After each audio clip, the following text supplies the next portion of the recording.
Mga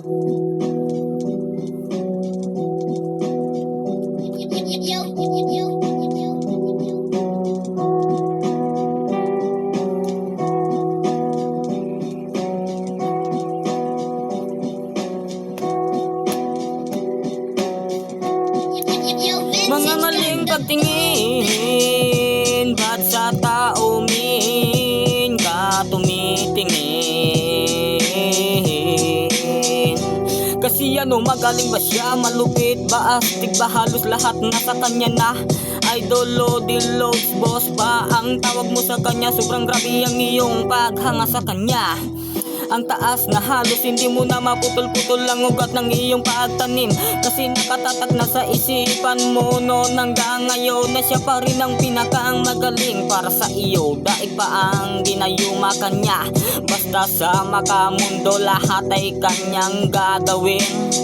Masarap na pagkain sa hapag hinihain, hanggang sa mabusog ka sa kanyang kanta. Halos sa'yo mo na nga tumayo, lubog ka na. Ganyan talagang demonyo, magpaikot ang daming nalilinlang sa mundo. Tama nga ang nabasa ko sa Timoteo 2nd chapter 3 verse 1. Hindi makadiyos, lagi na lang kinakapusagat na sa makamundo. Lagi mo bang nilulubos, lunod ka na sa teknolohiya ng kalayawan? Hanggang kailan kaya yan? Hanggang kailan kaya yan?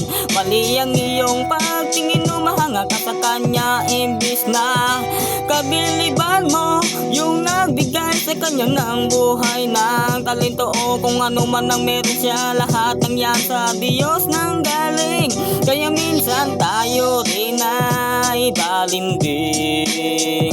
Kaya minsan tayo rin ay balimbing. Imbis na gamitin natin para papurihan siya, baliktad sa makamundo na pupunta. Wala tayong kadala, sobra kasing kapal ng ating pagmumuka.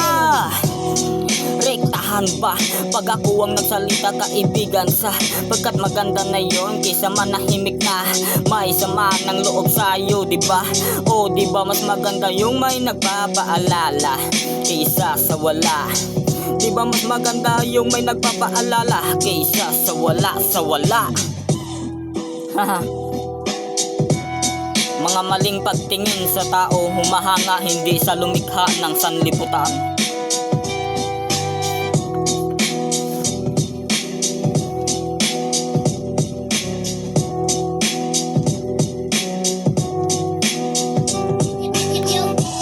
Ganon din ako dati, nagbago lang ako.